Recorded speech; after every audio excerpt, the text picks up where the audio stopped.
उद्योग तुमचा, पैसा दुसऱ्याचा.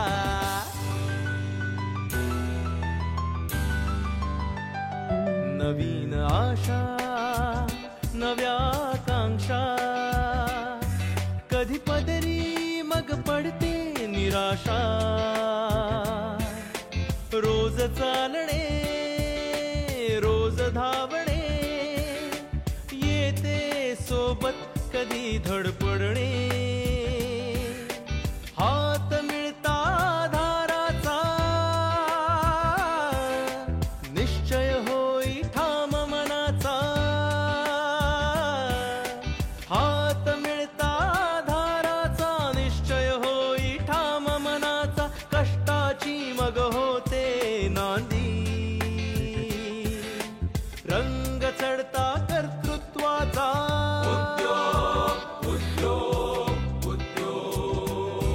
उद्योग तुमचा, पैसा दुसऱ्याचा. उद्योग तुमचा, पैसा दुसऱ्याचा.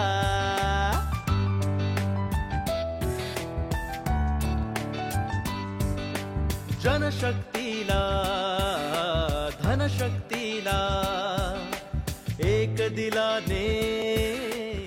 नमस्कार, मी सुरेश हावरे आपल्या सर्वांचं मनापासून स्वागत करतोय या शो मध्ये. आयडियल बुक डेपोचे श्री मंदार नेरुरकर आणि दुसरे बिझनेस सेलिब्रिटी आहेत प्रशांत कॉर्नरचे श्रीमान प्रशांत सकपाळ. त्यांनाही मी निमंत्रित करतो. प्रशांत, ठाण्यामध्ये खूप मोठं नाव, खूप मोठा ब्रँड प्रशांत कॉर्नर या नावाने आपण उभा केलेला आहे. आज ठाण्यामध्ये प्रत्येकजण प्रशांत कॉर्नरकडे येतो. मला जाणून घेण्याची इच्छा आहे, काय बॅकग्राऊंड याच्या पाठीशी आहे, आपलं बालपण कसं गेलं, शिक्षण कुठे झालं, कसं झालं, आणि या व्यवसायात येण्याची उर्मी कुठून मिळाली. मी वयाच्या अगदी म्हणजे पहिली इयत्तेपासून ठाण्यात होतो. तर माझे वडील एका मिलमध्ये विद्याविहारला काम करायचे. आई घरगुती घरीच काम करायची. पण वडील काम करता करता एक दिवस वडिलांची ती नोकरी, ती कंपनी बंद झाली. कंपनी बंद पडली तर मग असंच घर कसं चालायचं तर चालत होतं. आमच्या घरी आमची आई कोंबड्या पाळायची, आम्ही कोंबड्या पाळत होतो. तर कधी कधी असा दिवस यायचा आम्हाला की सकाळच्या कोंबड्या सोडल्या की दुपारी परत त्या कोंबड्या पकडायचं काम पहिले करायचं. कोंबड्या पकडायचं आणि त्यांना जबरदस्ती झाकून टाकायचं आणि मग त्या अंडी द्यायच्या. आणि अंडी देणाऱ्या कोंबड्या होत्या त्या सगळ्या झाकल्या की मग सारखं बघायचं, अंडी दिली का, अंडी दिली का. 11-12 वाजली की पोटात भूक लागायला लागायची. मग ते 2-3 कोंबड्या अंडी द्यायची. 3 अंडी मिळायच्या मला. मग 3 अंडी माझी आई शेजाऱ्यापास सांगायचा, हो घ्या आमची घरगुती अंडी आहे ठेवा. मग ते आमच्या 35 पैशाला त्यावेळी एक अंड घरगुती विकलं जायचं. अगदी पक्क मला माहिती आहे. 35 पैशाची 3 अंडी विकायची माझी आई. 1 रुपया 5 पैसे मिळायचे. मग 1 रुपया 5 पैशामध्ये 50 पैशाचं काहीतरी 75 पैसे पाऊण किलो वगैरे पीठ मिळायचं. त्यावेळी रेडीमेड गव्हाचं पीठ 75 पैसे. मला वाटतं त्यावेळी ते वाणी लोक पण ते झाडू मारलं पीठ असेल तेच घरी यायचं. आत्ता कळतं मला की त्यावेळेचं पीठ तसं असायला पाहिजे. मग त्या पिठाच्या आम्ही 4 भावंड होतो, 2 बहिणी 2 भाऊ, आई असं. मग त्याच्या वाटण्या करून आणि 5 पैशाची चहाची पत्ती, 10 पैशाचा गुळ, चहा चपाती खायचं आणि आम्ही जायचो. असं करता करता मला खूप लहान मग कळायला लागलं, अरे आपल्या घरी काय नसतं, हे नसतं. माझी आई जबरदस्ती शाळेत न्यायची आम्हाला आणि दुसरीला होतो काहीतरी पण. तेव्हा दुपारच्या वेळी मग दुपारी जाताना असंच उपाशीच जायचं शाळेमध्ये. घरी काय नसायचं.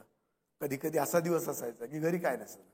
मग आई कोणाकडे तरी उसनवारी मागून आमची आणायची आणि मग 2-4 चपात्या करून मधल्या सुट्टीत ती काहीतरी मला डबा घेऊन यायची. तुमच्या भुकेच्या टायमाला तुम्हाला अन्न मिळालं नाही तर तुमचं लक्ष लागणारच नाही. लहानपणी मी म्हणजे गरिबी असल्यामुळे मग मी कोणाकडे तर उभं राहिलं का कोणतरी सांगायचं, अरे ये जरा माझं दळण आणून दे. कोणाचं दळण आणून दिलं तर ते करताना मला लक्षात आलं, अरे आपण काम केलं की पैसे मिळतात. म्हणजे दुसरी रस्ता मला कळलं की काम केलं की पैसे मिळतात. मग मला वाण्याने विचारलं, काम करशील का? मी हो चालेल. तर मला पहिले वाण्याने 60 रुपये पगार आणि 1 वेळ जेवण. तर वाणी म्हणाला, काय कसं काम करशील? तुम्ही सांगाल ते काम. छोटंसंच दुकान, झोपडपट्टीत दुकान, पण त्या दुकानात काय काय विकायचं माहिती आहे माणूस तो? सायकल रिपेअरिंग करायचा, स्टोर रिपेअरिंग करायचा, गहू तांदळाच्या गोणी सगळ्या, भाजी विकायचं, कडधान्य विकायचं, तेल सगळं त्या दुकानात कामाला लागलो. कामाला लागताना तो माणूस मला शाळेत पण सोडायचा दुपारी, पण तो त्याचं काम झाल्याशिवाय सोडत नव्हता. वाण्याकडे काम करता करता वाणी चूक झाला की वाणी मारायचा. अगदी ज्या वेळी मला वाणी मारायचा किंवा ज्या वेळी माझा अपमान व्हायचा ना, आतून कुठेतरी मला येत होतं की ना मी पण एक दिवस ना माझं दुकान करणार. प्रशांतजी, आपण कामगार होता आणि कामगार झाल्यानंतरही आपण कामगार ते मालक असा प्रवास केला. प्रशांत कॉर्नर नावाचं एक चांगलं मिठाईचं आणि फरसांचं कॉर्नर आपण तिथे सुरू केलं. सुरुवात कशी झाली याची? काहीतरी बिझनेस करायचा, कारण की वाणी कसा धंदा करतो ते थोडंसं बघितलेलं, मनामध्ये असायचं की तो असा करतो, असा आणतो, असं विकतो, आपण तसं करूया असे आतून वाटत.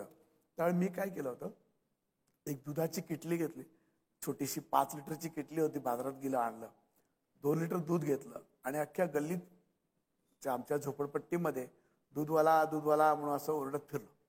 कोणी 4 आण्याचं दूध घ्यायचं, कोण 10 पैशाचं घ्यायचं, कोण 15 पैशाचं घ्यायचं. असं दुधाचा व्यवसाय करता करता मला मोठं गिराईक, 1/2 लिटरचं, अर्धा लिटरचं गिराईक, मला 1/2 लिटरचं गिराईक म्हणजे त्यावेळी दुधाचा भाव होता ₹2.60 लिटर. पहिले आरडेरीचं 2 लिटर दूध घेऊन असं विकता विकता माझं थोडासा गिराईक मोठं झालं. मग दुधाचा व्यवसाय हळूहळू माझा 1200 लिटर दूध विकायचं. 1975-78च्या काळामध्ये आपल्याकडे टपरी टाकायला एक पेव फुटला. मी त्या टपरी घातली आणि ते केल्यानंतर मला वाणी माहिती होतं काय करत होता, कुठून माल आणायचा काय. तर मी त्यावेळी दुकान कसं सजवायचं, तर दुकान सजवायला माझ्याकडे फक्त ₹60 डझनाच्या बरण्या. ते मी ह्या आपल्या नळ बाजारमध्ये आलो. नळ बाजारात गेलो आणि तिथे तुम्हाला माहिती असेल समोरच्या बाजूला काच आणि 3 बाजूनी पत्रा आणि वरती झाकणाचाच पत्रा, अशा पहिल्या बरण्या की असे डबे मिळायचे. ते ₹60 डझनाचे पत्रे आणले, डबे आणले डिस्प्लेवाले, ते मांडले आणि त्याच्यामध्ये मी गोळ्या, बिस्किट, टोस्ट, खारी, बटर हे जो काय वाणी करत होता त्या स्टाईलमध्ये मी करायला सुरुवात केली. ते विकता विकता माझ्या मनात यायला लागलं की अरे आपण एक दिवस असं दुकान बनवायचं की लोक माझं दुकान बघायला येतील. टपरी होती, त्या टपरीतून मोठी टपरीमध्ये आलो. मोठ्या टपरीतून असं म्हणजे मी 10वी नापास झालो. मग पुन्हा काय शाळेत गेलो नाही, कॉलेजचा विषय सोडून दिला. मी नोकरी नाही करणार, मी धंदाच करणार. आणि माझ्या नातेवाईकांनी कामाला लावलं, ते पण मी सोडून दिली नोकरी. मी वाण्या दुकानात असताना पैसे बघितलेले, चलन करत होतं, पैशाचा देवाणघेवाण ती मला सवय झाली होती. त्यावेळी टपरी आम्ही 3.5 लाखाला टपरी विकत घेतली. या ठिकाणी आपण एक कमर्शियल ब्रेक घेतोय. उद्योग तुमचा, पैसा दुसऱ्याचा. Mandarji, ideal book depot, ideal book company 1937 साली स्थापना झालेली. 77 वर्ष आपल्या या व्यवसायाला झालेली आहेत. याची स्थापना कशी झाली निश्चितच आम्हाला जाणून घेण्याची इच्छा आहे. आणि तत्पूर्वी आपलं शिक्षण कुठे झालं, कसं झालं आणि या व्यवसायात डायरेक्ट उडी मारली का घरून आग्रह झाला, फोर्स झाला का दुसरीकडे व्यवसाय करून याच्यात आलात? आजोबांनी या दुकानची स्थापना केली. 1934-35 सालाचा काळ होता, जेव्हा आमचं कोकण हे आमचं मूळ कुडाळ. आम्ही कुडाळवरनं आजोबा आले, ते मुंबईत आले. मुंबईत आल्यावर त्यांनी पहिल्यांदा गिरगावमध्ये एक समर्थ बुक डेपो म्हणून डेपो होता, तिकडे त्यांनी नोकरी केली. आणि ती नोकरी अक्षरशः हमालीची होती की फक्त पुस्तकांची ने-आण करण्याची ती होती. त्याच्यानंतर तिकडच्या मालकाचा काही विषय झाला, ज्याच्यामुळे ते दुकान लिलावात गेलं. लिलावात गेल्यावर आजोबा आले परळला एक समर्थ बुक डेपोमध्ये. तिकडे त्यांनी काउंटरवरची नोकरी केली आणि तिकडे त्यांच्या लक्षात आलं की मी पण माझं स्वतःचं दुकान काढू शकतो, मी हा प्रयत्न करू शकतो. त्यांनी तिकडच्या जो मालक होते टिळक म्हणून, ज्याने आम्हाला त्या काळी खूप मदत केलेली होती, त्या टिळकांना विचारलं की मला तुम्ही मदत कराल का, मी एक माझं छोटंसं दुकान चालू करू शकतो का. त्याच्यावर टिळकाने प्रोत्साहन दिलं. म्हणजे आज असं म्हणतो उद्योग तुमचा, पैसा दुसऱ्यांचा, तसं त्या काळी उद्योग तुमचा होता आणि एक इन्स्पायरेशन दुसऱ्याचं होतं, ज्यातनं आजोबांना एक मोठा आशीर्वाद मिळाला.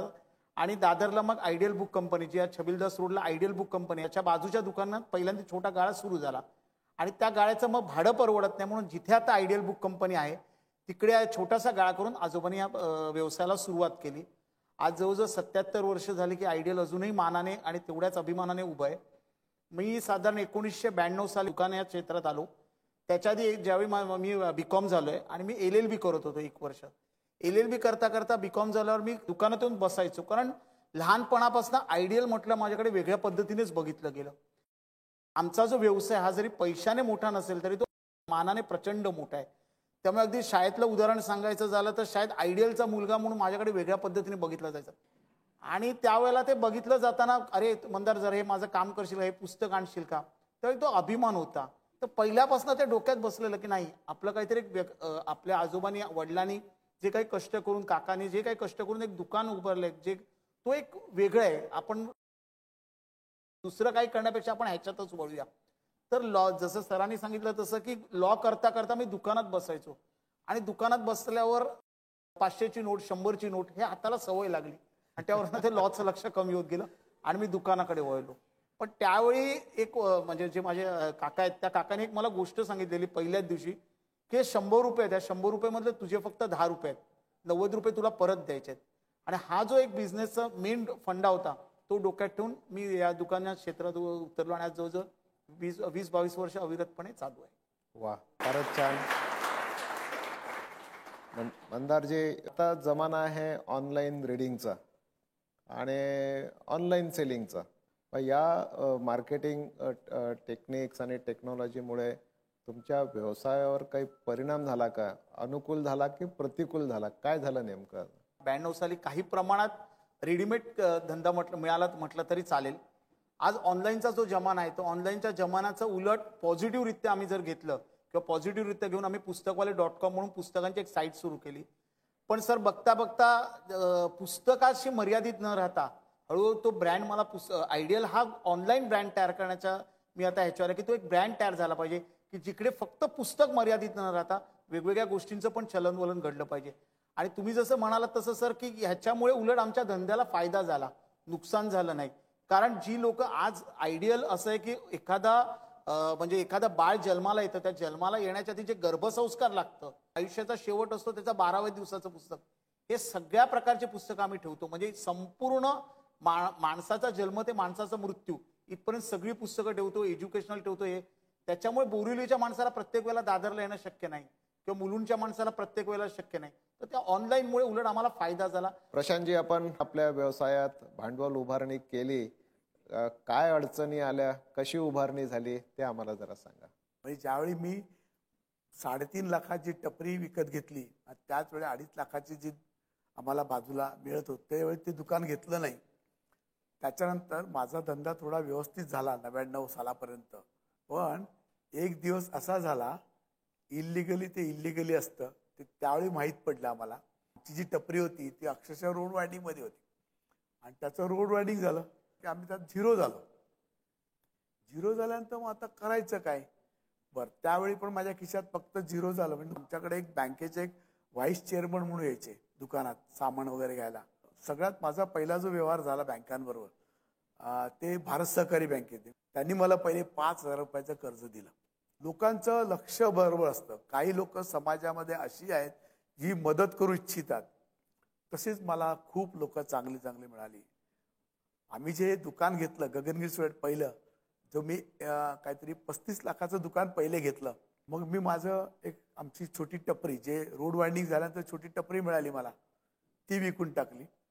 माझं राहतं घर होतं, आम्ही ज्या घरात राहत होतो चांगलं बिल्डिंगमध्ये थोडंसं घर झालं, झोपडीचं माझ्या पक्कं घर, जे डेव्हलपमेंट म्हणजे रिडेव्हलपमेंटमध्ये आम्हाला काय मिळालं ते घर एका रात्रीच आम्ही विकून टाकलं 5-6 लाखामध्ये. आणि मग झालं ते सगळं जमा करून पण बिल्डरला द्यायला पैसे कमी पडले. मला पूर्ण पैसे द्या, पोझिशन घ्या, चावी देतो. शेवटी माझे एक कस्टमर होते आमचे, मी यांच्या घरी दूध घालायचो परी. म्हटलं साहेब अशी गोष्ट आहे, काय करू? ते मग ठीक आहे म्हणा, कोण बिल्डर? मग म्हणा ठीक आहे असं कर. त्यांच्या मुलीच्या सर्टिफिकेट होत्या, ते माझ्याबरोबर बँकेत आले, 2 लाखाच्या सर्टिफिकेट तोडले. म्हणाले ठीक आहे, हे 2 लाख रुपये घे, मग सर्टिफिकेट त्यांनी बँकेत ठेवल्या, डिपॉझिट ठेवलं, त्याच्यावर मला 2 लाख दिले. आणि मग आम्ही ते 2 लाख त्या बिल्डरला दिले. त्यावेळी बिल्डरने मला त्याचं पोजेशन दिलं. प्रशांत कॉर्नरकडे खूप गर्दी असते. प्रशांत कॉर्नरचं काय वैशिष्ट्य काय? तर मी माझा धंदा जेव्हा दुकान मोठं केलं त्यावेळी कर्ज जास्त झालं. तर मला आता काय या गोळ्या बिस्किटं विकून आपल्याला नफा होणार नाही. तर मी होलसेलनी मिठाई घ्यायला लागलो. ते करता करता मग मग मी बाहेरचं बघायला लागलो. मला कळायला लागलं की आपण पण दुकान स्वच्छ ठेवायला पाहिजे, हायजीन करायला पाहिजे व्यवस्थित. मी मोठ्या लोकांकडे बघायला लागलो. म्हणजे जसं अमेरिकन ड्रायफ्रुट्स वगैरे मुंबईत त्यांना बघायला लागलो. तर मग कळालं आपण पण तसं. मग मी माझ्या आणखी युक्त्या वापरायला लागलो. एक दिवस असं झालं की एका कंपनीमध्ये गेलो ऑर्डर घ्यायला. आणि त्याला विचारलं तर मी अरे ऑर्डर घेतोय कंपनीची, ही एक काहीतरी 800,000 किलोची ऑर्डर होती. आणि शेवटी मला त्याने ती बर्फी दिली नाही. मग तेव्हा लक्षात आलं की अरे यार इथं अडवणूक केली आहे माणसाने. तर मग ठीक आहे बाबा. मग तिथे ते मनाला कुठेतरी लागलं माझ्या. म्हटलं ठीक आहे आपण स्वतः चालू करू. किती दिवस लोकांची मिठाई विकायची. मग मी माझी स्वतःची मिठाई बनवायला सुरुवात केली. अगदी मित्र, या ठिकाणी वेळ झालेली आहे एक कमर्शियल ब्रेक घेण्याची. उद्योग तुमचा, पैसा दुसऱ्याचा. मी वळतोय मंदार नेरुरकर यांच्याकडे. आपण बघितलं पुस्तकांचा व्यवसाय हा करता करता तुम्ही इव्हेंट मॅनेजमेंट पण सुरू केलेलं आहे. हे इव्हेंट मॅनेजमेंट काय आहे आणि काय इव्हेंट तुम्ही मॅनेज करता? आज अभिमानाने सांगू शकतो की जी काही महिलांची दहीहंडी आहे किंवा सेलिब्रिटी दहीहंडी आहे, दोन्ही कन्सेप्ट आयडियलने पहिल्यांदा सुरू केल्या आणि आज संपूर्ण मुंबईत आहेत. किंवा इको फ्रेंडली गणपती म्हणा, असे वेगवेगळे प्रयोग करणं मी सुरू केलं.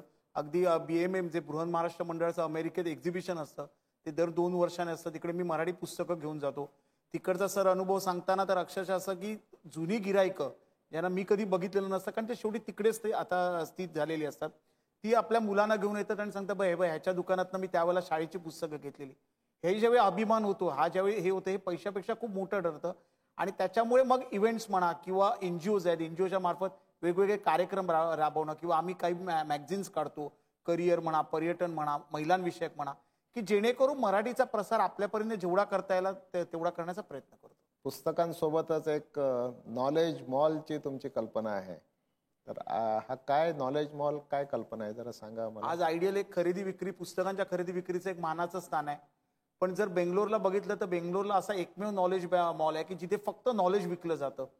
की ज्या मॉल आहे आणि त्या मॉलमध्ये एका साईडला बाबा शाळा, कॉलेज, इंजिनियर, मेडिकल, सीडीज, पण सगळं शैक्षणिक, जिथे कुठलाही वडा नाही किंवा कुठलीही चप्पल नाही, तर फक्त नॉलेज. आणि मला वाटतं की हीच माझी एक स्वप्न आहे की माझ्या जे आज आयडियल आहे त्या आयडियलच्या ठिकाणी आयडियल नॉलेज मॉल व्हावा की जे एक मुंबईतलं एक मानाचं स्थान निर्माण व्हावं. खूप खूप शुभेच्छा तुमच्या आयडियल मॉलला. संबंध महाराष्ट्रभर तरुणांमध्ये एक उत्सुकता आहे जाणून घेण्याची की तुम्ही ज्या व्यवसायात आहेत त्या व्यवसायाशी रिलेटेड काय उद्योगाच्या संधी आहेत, त्यांनी कशा प्रकारचे उद्योग ते करू शकतात हे आम्हाला जरा सांगा. खूप संधी आहेत. मुलांनी पहिले तर झोकून द्यायला पाहिजे. मनाने पहिले ना लाज शरम कुठल्याही कामाला काम छोटं समजायचं नाही. हे माझं काम आहे, मी कामाकडे काम बघा. कोणताही बिझनेस असो, छोटा असो मोठा असो, इव्हन रस्त्यावरचा असतो, छोटी वडापाव, पण नुसते वडापाव विकताना त्याच्यातली मोठी स्वप्न बघा. नुसतंच आम्ही छोटंसंच बघतोय, छोट्यात राहणार आहे. मित्रो, हा कार्यक्रम असाच सुरू राहावा असं वातावरण आहे. दोघांचंही अनुभव शेअरिंग जे आहे ते खूप मोलाचं आहे आणि मार्गदर्शक आहे. परंतु इथे वेळ झालेली आहे थांबण्याची. आज थांबता थांबता आपल्यासाठी माझ्याकडे आहे एक मॅनेजमेंट थॉट असा आहे की कोणतंही काम करण्याच्या 3 पद्धती असतात. आपण ठरवायचं कोणत्या पद्धतीने आपल्याला काम करायचं. एक पद्धती अशी असते की जे काय मला करायचं आहे त्याच्याबद्दल संपूर्ण अ पासून तर ज्ञपर्यंत सगळी माहिती मिळवणं आणि संपूर्ण माहिती मिळाल्यानंतरच ते काम हातात घेणं. म्हणजे 100% माहिती मला मिळालेली आहे, आता 0 रिस्क माझी झालेली आहे. या 0 रिस्क बेसवर एखादं काम सुरू करणे ही एक पद्धती असू शकते. दुसरी अशी पद्धती असू शकते की अरे एवढी माहिती जर मी घ्यायला गेलो 100% तर माझा किती वेळ त्याच्यात जाईल, सगळा वेळ त्याच्यातच निघून जाईल आणि काम करायचं शिल्लकच राहून जाईल. कशाला ही सगळी माहिती पाहिजे, चला मारूया उडी, बघूया काय होते ते आणि करूया काम. तर ही पद्धती झाली 100% रिस्क, 0 नॉलेज. ही दुसरी पद्धती असू शकते. ह्या झाल्या 2 टोकाच्या पद्धती. तिसराही मार्ग असू शकतो की ठीक आहे, आपल्याकडे वेळ मर्यादित आहे, कमीत कमी वेळात जास्तीत जास्त माहिती गोळा करायची आणि या दोघांच्या मध्ये कुठेतरी यायचं, 50-50 वर यायचं, 80-20 वर यायचं. आपला जसा स्वभाव असेल रिस्क घेण्याचा त्या रिस्क लेवलवर यायचं, परंतु काम करायचं. काम करण्याला महत्त्व आहे. मला असं वाटते की या दोन्ही टोकाच्या पद्धतींकडे आपण दुर्लक्ष करावं आणि मधला मार्ग घ्यावा. 80-20 पर्यंत घ्यावा किंवा 50-50 आणि 80-20च्या मध्ये कुठेतरी यावं. कमीत कमी 50 to 80% नॉलेज तरी आपल्याला विषयाचं झालं पाहिजे. आपला मार्ग यशस्वी होईल हा विश्वास ठेवा. संघर्ष करू स्वप्नांसाठी, घेऊ पताका विकासाची. संघर्ष करू स्वप्नांसाठी, घेऊ पताका विकासाची. क्षितिजावरती सहज उमटवू ठसा सामर्थ्याचा.